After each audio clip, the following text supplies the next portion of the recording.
Bienvenue sur Sagesse en évolution. Imaginez un instant que vous puissiez gagner le respect de tous ceux qui vous entourent. Pas en l'exigeant, mais en l'inspirant naturellement, grâce à la manière dont vous vivez chaque jour. Car voici la vérité. Le respect ne se demande pas, il se mérite, et ce n'est pas seulement à travers ce que vous faites, mais à travers qui vous êtes vraiment. Que vous le réalisiez ou non, nous avons tous des habitudes qui minent le respect que nous méritons. Des comportements, parfois subtils, qui envoient inconsciemment aux autres le message que nous ne méritons pas d'être pris au sérieux. Aujourd'hui, nous allons plonger ensemble dans ces comportements toxiques, souvent invisibles mais terriblement destructeurs, qui vous empêchent d'obtenir le respect que vous méritez.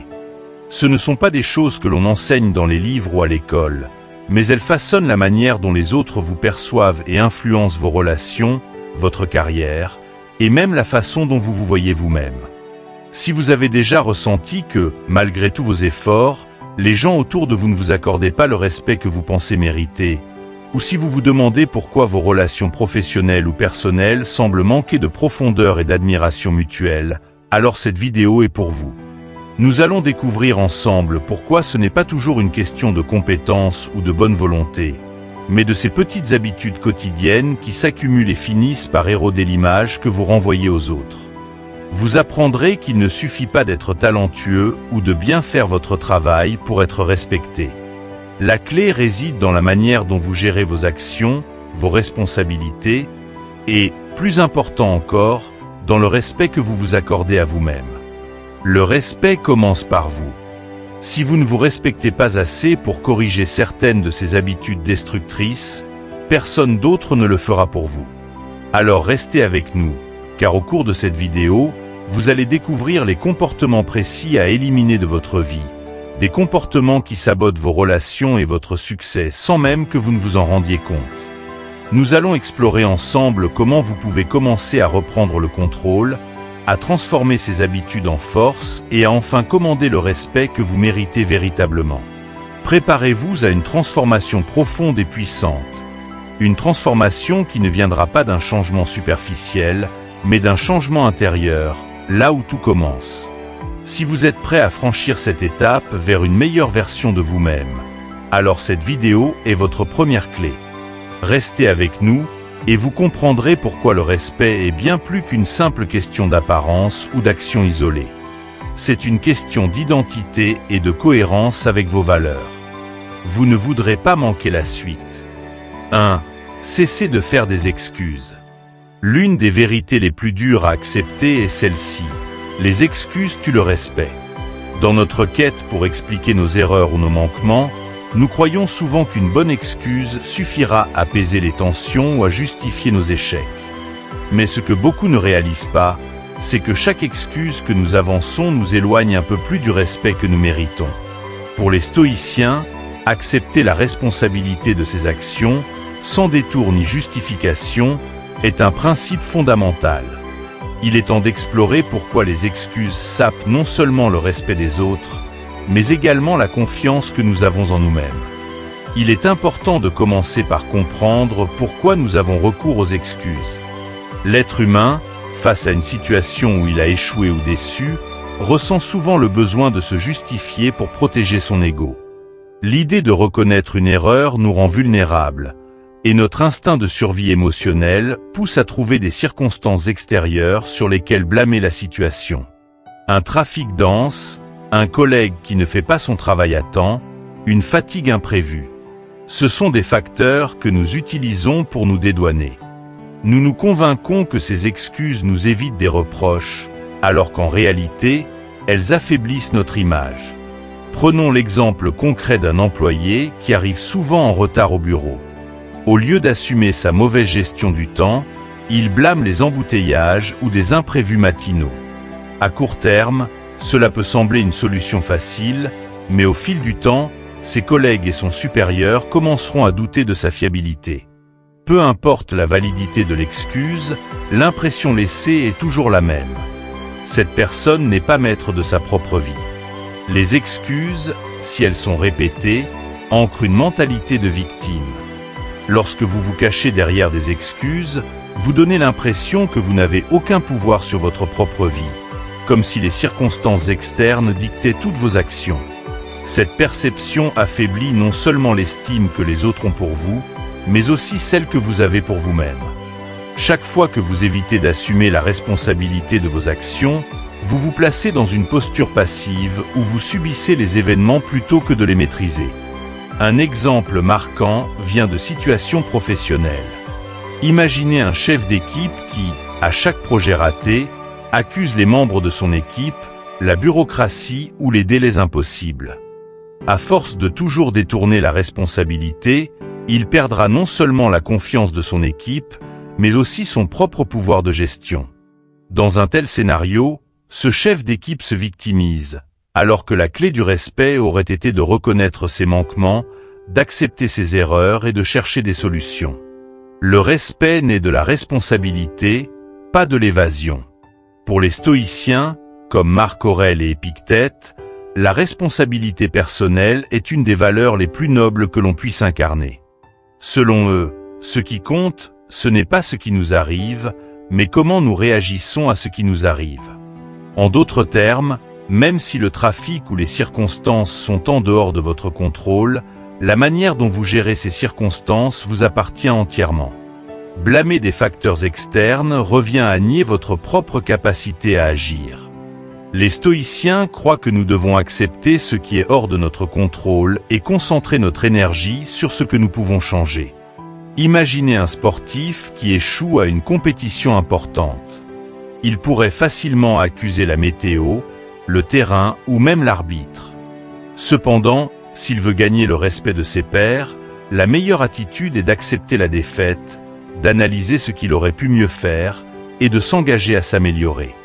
Ce processus d'acceptation et de responsabilisation lui permettra non seulement de gagner le respect des autres, mais aussi d'améliorer son propre état d'esprit pour les compétitions futures. Cesser de faire des excuses demande un changement profond dans la manière dont vous percevez vos actions et vos résultats. Cela commence par la prise de conscience. Chaque fois que vous êtes sur le point d'avancer une excuse, arrêtez-vous et demandez-vous si elle est vraiment nécessaire. Est-ce que cette excuse va améliorer la situation? Est-ce qu'elle va renforcer la confiance que les autres ont en vous? Prenons un exemple courant. Vous arrivez en retard à une réunion importante. Au lieu de vous excuser en invoquant le trafic, prenez l'entière responsabilité. J'aurais dû partir plus tôt, c'est de ma faute. Je ferai en sorte que cela ne se reproduise plus. En adoptant cette attitude, non seulement vous regagnez instantanément le respect de vos collègues, mais vous envoyez aussi un message à vous-même. Je contrôle ma vie. Le respect commence par cette honnêteté radicale avec soi-même. Oui, cela peut être inconfortable au début. Admettre que vous auriez pu mieux faire ou que vous êtes la cause de votre propre échec n'est pas facile. Mais c'est précisément ce processus d'acceptation qui renforce votre image et votre caractère. Chaque fois que vous prenez la responsabilité, vous brisez un peu plus la chaîne de la mentalité de victime et vous réaffirmez votre pouvoir personnel. Lorsque vous cessez de faire des excuses, les gens vous perçoivent différemment. Vous devenez un modèle de fiabilité et de maturité. Plus important encore, vous renforcez votre propre estime de vous-même. Vous cessez de chercher des raisons extérieures à vos échecs et commencez à concentrer votre énergie sur des solutions. Cela vous libère du poids de la justification constante et vous permet de canaliser vos efforts dans des actions concrètes. En ne faisant plus d'excuses, vous apprenez aussi à mieux gérer vos attentes et vos actions. Vous devenez proactif plutôt que réactif. Au lieu de subir les événements, vous anticipez les obstacles, vous vous préparez mieux et vous apprenez à accepter les imprévus sans vous dérober. C'est ce qui distingue ceux qui sont respectés de ceux qui sont simplement tolérés. Les gens respectent ceux qui prennent des mesures pour surmonter les défis et non ceux qui les fuient. Arrêter de faire des excuses n'a pas seulement un impact sur votre vie professionnelle, mais aussi sur vos relations personnelles. Dans vos interactions avec vos amis, votre famille ou votre partenaire, l'honnêteté et la prise de responsabilité sont des bases essentielles pour maintenir une relation saine et équilibrée. Si vous passez votre temps à justifier vos erreurs ou à rejeter la faute sur les autres, ces relations finiront par s'effriter.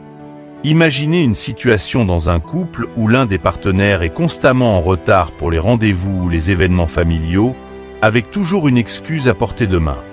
À terme, cela érodera la confiance et la patience de l'autre. En revanche, un simple « désolé, c'est de ma faute, je vais m'améliorer » peut désamorcer la frustration et renforcer le respect mutuel. La vulnérabilité et l'humilité dans l'acceptation de ses erreurs sont des moteurs puissants pour établir des relations solides. Maintenant que nous avons exploré en profondeur l'impact destructeur des excuses sur le respect que vous méritez, il est temps de passer à une autre habitude tout aussi nuisible, la paresse. La paresse est un ennemi silencieux, souvent déguisé en confort ou procrastination, mais ses effets sont tout aussi corrosifs pour votre réputation et vos relations. Dans la prochaine partie, nous verrons pourquoi l'effort constant est indispensable pour gagner le respect des autres et comment combattre cette tendance à toujours choisir la facilité. Restez avec nous pour découvrir comment transformer votre paresse en discipline et ainsi devenir une personne que l'on admire et respecte pour son engagement et sa constance. 2. Combattre la paresse. La paresse est un ennemi silencieux, une habitude destructrice qui s'insinue dans notre quotidien et nous empêche de libérer tout notre potentiel.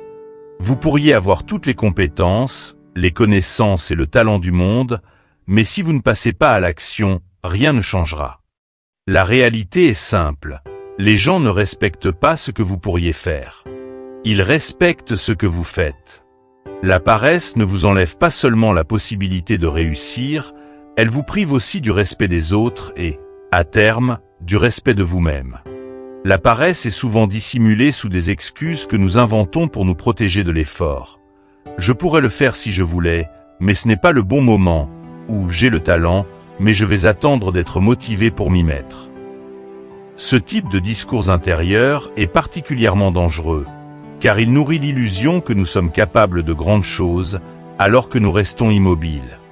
En vérité, la paresse n'est pas seulement un manque de travail, elle est un renoncement à notre potentiel. Prenons un exemple classique, celui d'une personne qui excelle dans ses études sans trop d'efforts, mais qui, une fois dans le monde professionnel, continue d'adopter la même attitude détendue. Au début, elle peut encore obtenir des résultats corrects avec un effort minimal. Mais rapidement, les choses changent. Les projets deviennent plus exigeants, et ses collègues commencent à remarquer son manque d'engagement. Dans un environnement où l'effort et la persévérance sont essentiels, cette personne finit par se marginaliser. Le talent seul n'est pas suffisant. L'effort constant est ce qui fait toute la différence.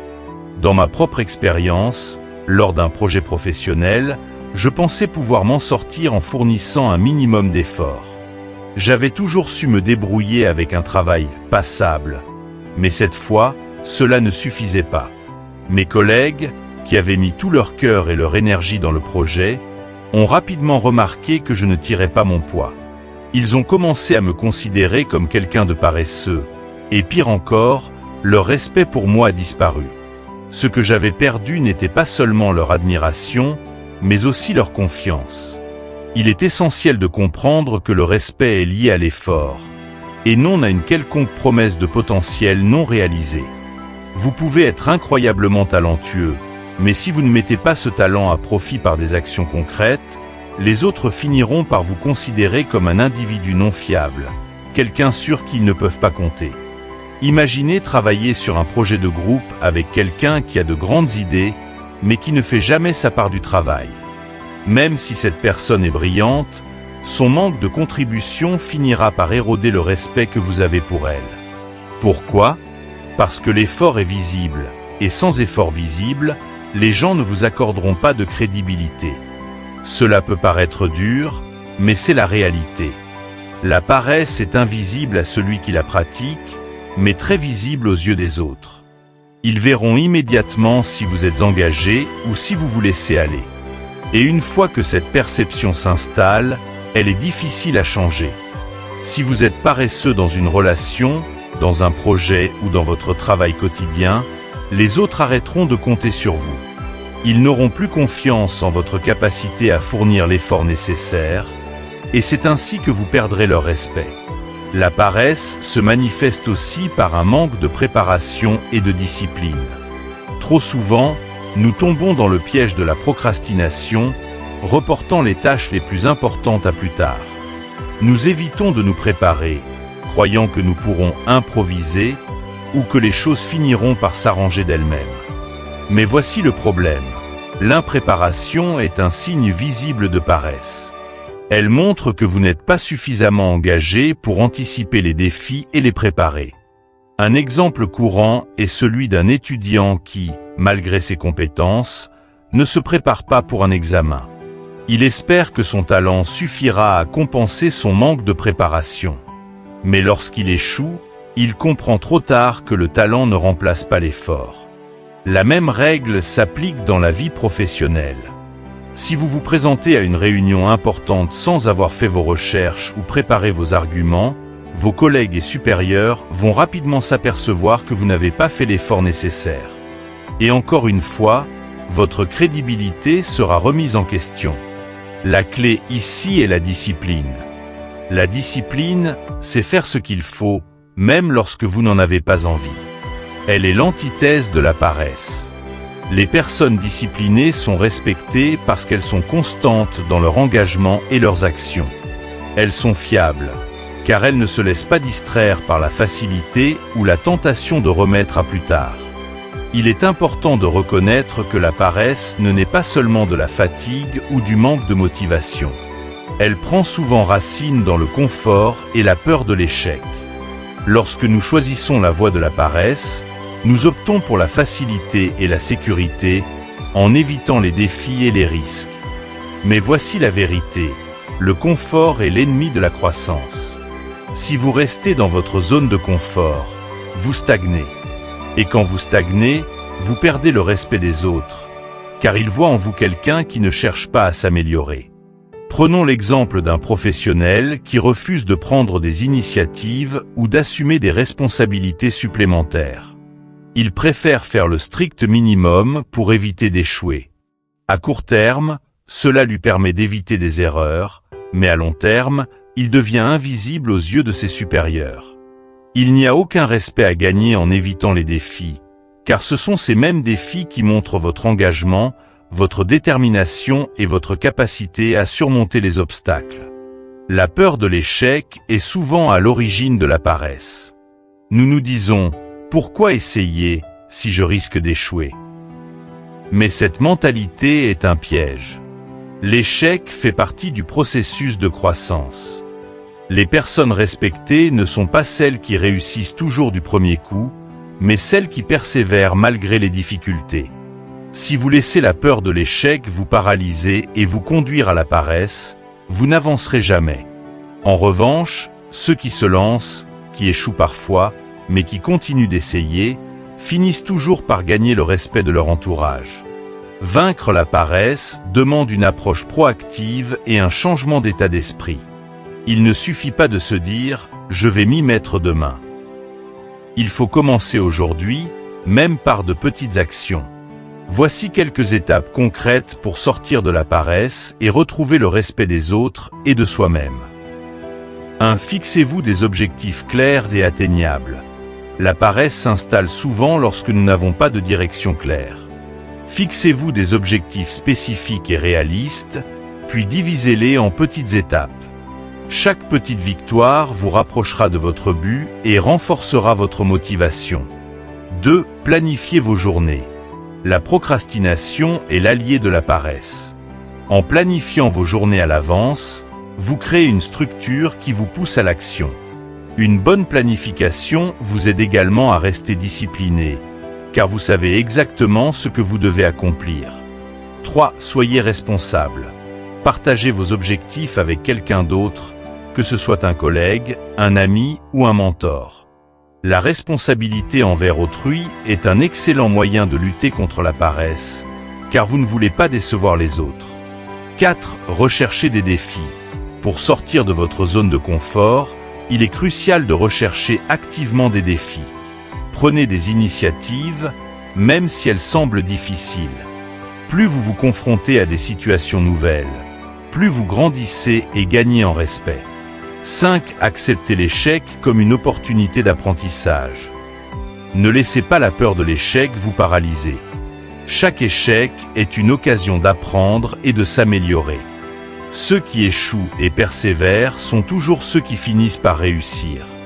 Maintenant que nous avons vu comment la paresse peut ruiner votre réputation et votre respect, il est temps d'aborder un autre aspect souvent négligé mais tout aussi important, l'apparence personnelle. Bien que nous aimions croire que les gens devraient nous juger uniquement sur nos compétences et non sur notre apparence, la réalité est différente. 3. Négliger son apparence personnelle. L'apparence est souvent un sujet délicat à aborder, car beaucoup d'entre nous voudraient croire que ce qui compte, c'est ce qu'il y a à l'intérieur. Après tout, nos compétences, notre personnalité et notre intelligence devraient primer sur ce à quoi nous ressemblons. Cependant, la réalité sociale est plus complexe que cela. L'apparence personnelle est bien plus qu'une simple question de superficialité. C'est un signe de respect envers soi-même et envers les autres. Lorsque vous négligez votre apparence, vous envoyez un message silencieux qui peut miner votre crédibilité et votre respectabilité avant même que vous ne prononciez un mot. Imaginez entrer dans une pièce remplie de gens que vous ne connaissez pas. Avant même que vous ne parliez, ils ont déjà une impression de vous baser uniquement sur votre apparence. Vos vêtements, votre posture, votre hygiène, tout cela communique quelque chose à leur sujet. L'apparence personnelle est un langage non verbal puissant. Elle parle avant même que vous n'ayez l'opportunité de démontrer vos compétences ou vos talents. Cela peut paraître injuste, mais c'est ainsi que fonctionne la nature humaine. Nous portons tous des jugements rapides, souvent subconscients, basés sur ce que nous voyons. L'apparence devient alors une première ligne de défense ou d'attaque dans le combat pour gagner ou perdre le respect des autres. Prenons un exemple concret. Vous êtes en entretien pour un poste important. Vous avez toutes les qualifications requises, une expérience impressionnante et des idées innovantes. Mais vous vous présentez négligé, avec des vêtements froissés ou sales, et un air désinvolte. Votre employeur potentiel, sans même le vouloir, vous jugera moins sérieusement. Vous aurez perdu des points de respect avant même d'avoir parlé. Ce n'est pas parce que vous êtes moins compétent, mais parce que votre apparence a déjà communiqué que vous ne respectez pas suffisamment cette opportunité pour vous y préparer correctement. L'apparence ne concerne pas seulement la manière dont les autres vous perçoivent, elle est aussi un indicateur clé de la manière dont vous vous respectez vous-même. Si vous négligez votre apparence, cela peut être perçu comme un signe que vous ne vous valorisez pas suffisamment pour prendre soin de vous. Et si vous ne vous respectez pas, comment pouvez-vous attendre que les autres le fassent? J'ai moi-même commis cette erreur dans le passé. J'avais l'impression que mon travail, mes compétences et mon expertise devraient suffire à me faire respecter. Je croyais sincèrement que l'apparence était secondaire. Mais j'ai rapidement réalisé que ce n'était pas le cas. Lors d'un événement professionnel important, je me suis présenté habillé de manière négligée, pensant que mon discours et mes idées parleraient d'eux-mêmes. Ce que j'ai remarqué, cependant, c'était un manque d'attention des autres, une forme de désintérêt subtil. Les gens ne me prenaient pas au sérieux, et je n'avais encore rien dit. À ce moment-là, j'ai compris que mon apparence avait déjà communiqué quelque chose d'important, que je ne valorisais pas suffisamment cet événement pour m'y préparer convenablement. À partir de ce jour, j'ai commencé à investir du temps et de l'effort dans ma présentation personnelle, et j'ai vu une différence immédiate dans la manière dont les gens me traitaient. Ils étaient plus enclins à écouter mes idées, à me faire confiance et à me respecter. Non pas parce que j'étais devenu plus compétent, mais parce que j'avais montré, par mon apparence, que je me respectais et que je respectais les personnes avec lesquelles j'interagissais. Le respect est souvent lié à l'effort. Les gens respectent ceux qui font un effort dans tout ce qu'ils entreprennent, qu'il s'agisse de leur travail, de leurs relations ou de leur apparence. Négliger son apparence montre un manque d'effort visible, et cet effort, ou son absence, est immédiatement perçu par les autres. Prenons l'exemple d'un chef d'équipe qui se présente tous les jours à son travail habillé de manière professionnelle et soignée. Ce chef d'équipe montre, par son apparence, qu'il prend son rôle au sérieux. Ses collègues et ses subordonnés seront plus enclins à lui accorder du respect et à le suivre, car ils voient qu'il est engagé et discipliné. Maintenant, imaginez que ce même chef d'équipe commence à se présenter négligé, en retard ou mal préparé. Son équipe va rapidement perdre confiance en lui, car son apparence ne reflète plus l'engagement qu'il avait auparavant. Le respect n'est pas uniquement basé sur les compétences techniques ou les résultats. Il repose également sur la manière dont vous vous présentez aux autres, et cela inclut votre apparence. Vous ne pouvez pas espérer être pris au sérieux si vous ne montrez pas, par vos actions et votre apparence, que vous prenez la situation au sérieux.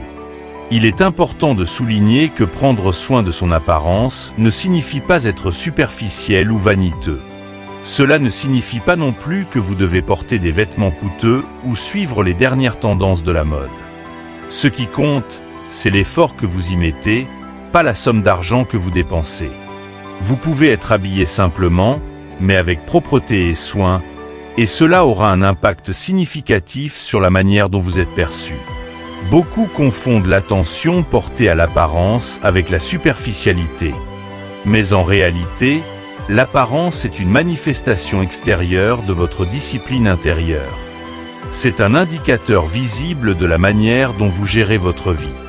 Si vous êtes négligent dans votre apparence, il y a de fortes chances que vous soyez négligent dans d'autres aspects de votre vie, et c'est cela que les autres perçoivent. Le stoïcien Marc Aurèle disait « La perfection du caractère consiste à vivre chaque jour comme si c'était le dernier, sans précipitation, sans apathie, sans hypocrisie. » Cette phrase nous rappelle que notre comportement, nos actions et oui, même notre apparence, doivent refléter la discipline et le respect que nous avons pour nous-mêmes et pour le monde. Négliger son apparence, c'est aussi négliger son caractère. Les premières impressions sont puissantes. Nous avons tous entendu cette expression, mais elle est plus vraie qu'on ne le pense.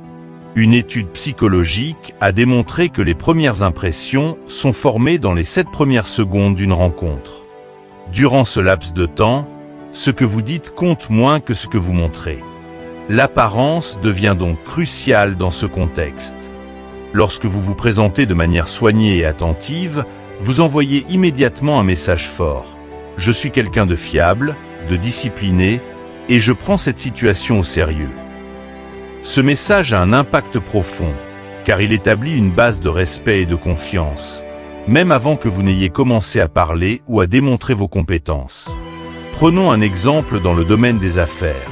Imaginez que vous rencontrez un potentiel client ou investisseur pour la première fois. Vous savez que cette réunion est cruciale pour la réussite de votre projet. Si vous vous présentez négligé, avec une apparence peu soignée, vous perdez instantanément un certain niveau de crédibilité, peu importe la qualité de votre projet. Pourquoi ? Parce que les gens se demandent si vous mettez autant de négligence dans votre travail que dans votre apparence. Si vous ne prenez pas le temps de vous présenter sous votre meilleur jour pour un événement aussi important, comment peuvent-ils être certains que vous traiterez leur investissement ou leur temps avec le même manque de sérieux ? Heureusement, améliorer son apparence est quelque chose de simple à mettre en œuvre, et cela peut avoir un impact immédiat. Voici quelques étapes concrètes pour commencer. 1. Faites attention aux détails. Votre apparence globale est importante, mais ce sont souvent les petits détails qui laissent une impression durable. Assurez-vous que vos vêtements sont propres et bien ajustés, que vos cheveux sont soignés et que votre hygiène est impeccable. 2. Habillez-vous pour l'occasion. Adaptez votre style vestimentaire en fonction de l'événement ou du contexte. Si vous êtes dans un cadre professionnel, habillez-vous de manière appropriée pour montrer que vous prenez votre rôle au sérieux. 1. Faites de votre apparence une habitude. Le respect de soi passe par la constance. Il ne s'agit pas seulement de bien s'habiller pour des événements particuliers, mais de faire un effort constant dans votre présentation quotidienne. 2. Soyez à l'aise tout en étant présentable. Il est possible d'être soigné sans sacrifier le confort. L'important est de trouver un équilibre entre être bien habillé et se sentir à l'aise dans ce que l'on porte. Maintenant que nous avons vu pourquoi négliger son apparence peut nuire à votre respect et comment cela peut affecter la manière dont les autres vous perçoivent, il est temps de passer à un autre aspect essentiel du respect, les limites des autres. En effet, le respect que vous inspirez dépend aussi de la manière dont vous respectez les frontières et les besoins des autres. Dans la prochaine section, nous allons voir comment ignorer ces limites peut rapidement détruire votre crédibilité et votre réputation, et comment apprendre à respecter ces barrières vous permettra de renforcer vos relations et d'obtenir plus de respect. 4.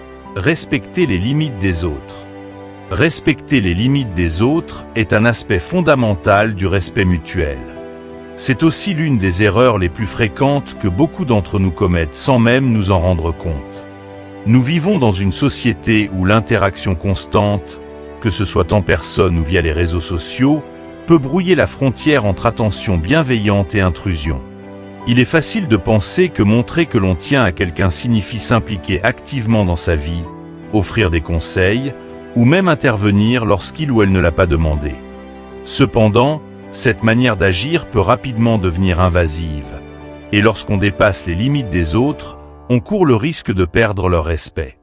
Respecter les limites des autres, c'est avant tout reconnaître leur droit à l'autonomie et à l'espace personnel. Chaque personne a son propre chemin, ses propres façons de gérer les situations et ses propres besoins en termes d'intimité. Lorsque nous ignorons ces limites, même avec les meilleures intentions du monde, nous envoyons un message involontaire. Je sais ce qui est mieux pour toi que toi-même. Et c'est précisément cette attitude qui finit par engendrer frustration et méfiance, car cela prive l'autre de sa capacité à prendre ses propres décisions et à affirmer son indépendance. Prenons un exemple concret d'un parent avec son enfant devenu adulte. Le parent, par amour et souci, peut vouloir offrir des conseils constants ou s'immiscer dans les décisions de vie de son enfant, comme choisir un emploi, acheter une maison ou gérer une relation. Mais même si les intentions sont bonnes, l'enfant adulte peut ressentir cela comme un manque de respect pour son autonomie. Il a besoin de faire ses propres erreurs, de grandir à son rythme et d'apprendre à prendre ses propres décisions. En ne respectant pas cette frontière, le parent risque de perdre la confiance et le respect de son enfant, ce qui peut créer une distance dans leur relation. J'ai appris cette leçon de manière brutale dans une de mes relations personnelles. Une amie traversait une période difficile, et je pensais qu'en lui offrant constamment mon aide et mes conseils, je faisais ce qu'il fallait pour être un bon ami. Mais en réalité, j'étais en train de dépasser ses limites.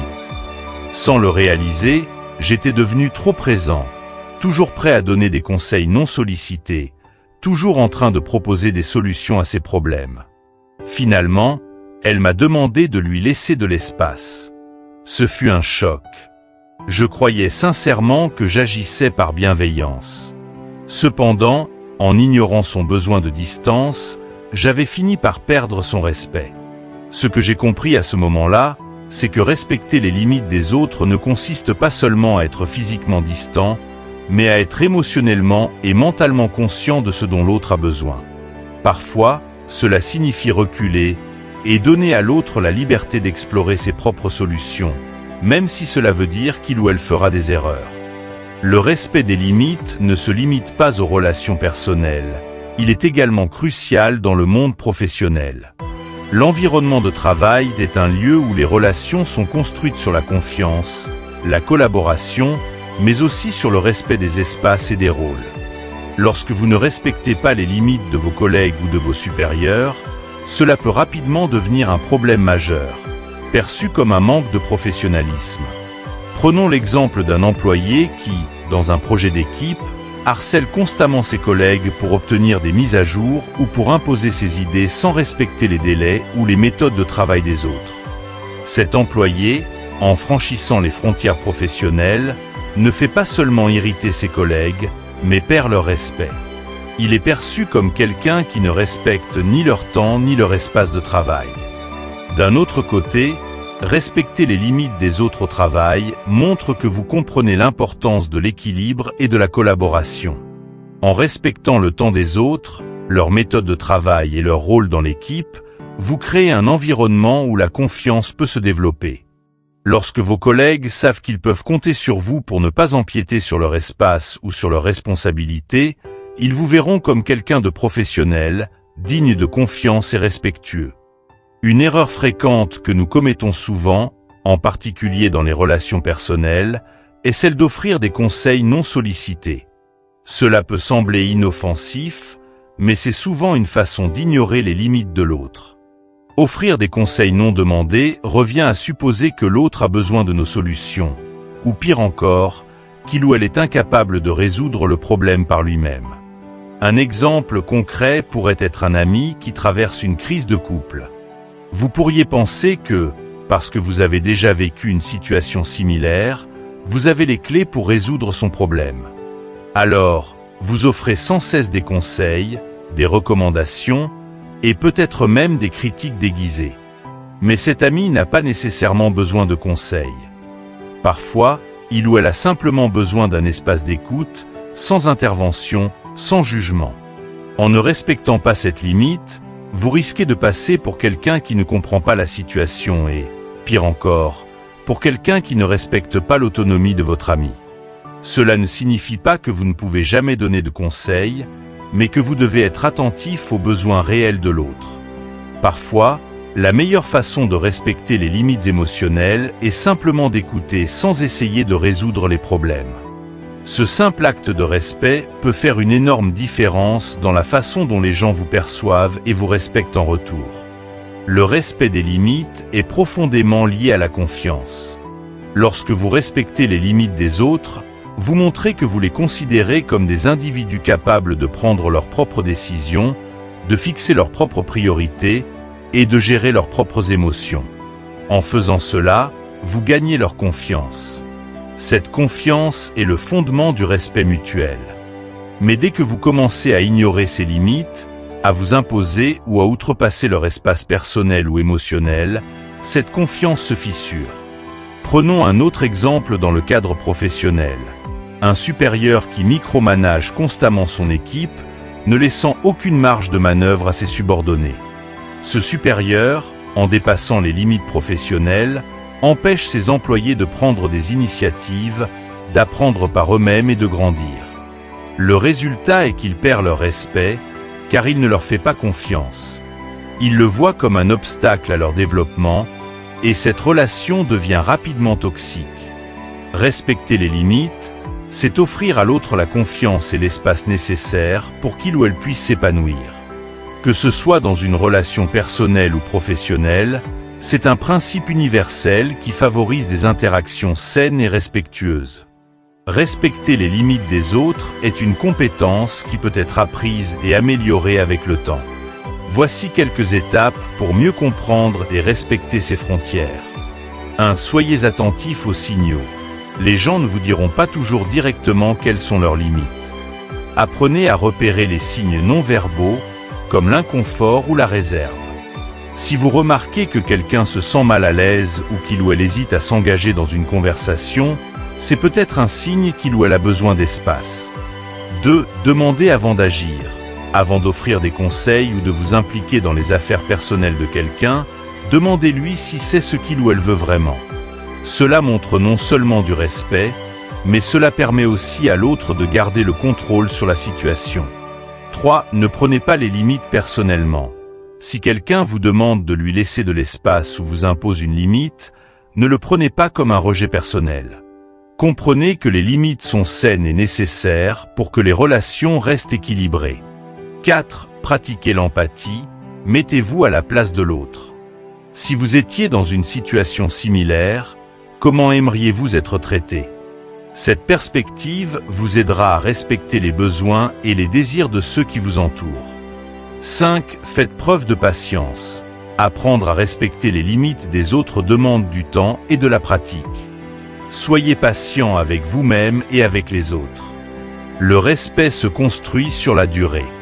Le respect des limites des autres est une composante essentielle du respect mutuel. En reconnaissant et en honorant l'espace personnel, émotionnel et professionnel de ceux qui vous entourent, Vous montrez que vous êtes attentif à leurs besoins et à leur autonomie.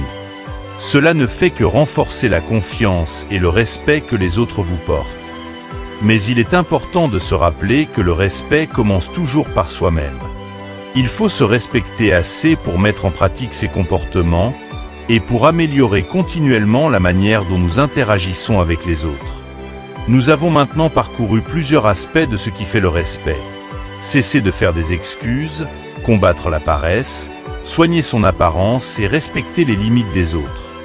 Alors que nous arrivons à la fin de ce parcours, restez avec nous pour la conclusion où nous récapitulerons ces éléments clés et vous donnerons les dernières clés pour vivre une vie de respect et d'intégrité.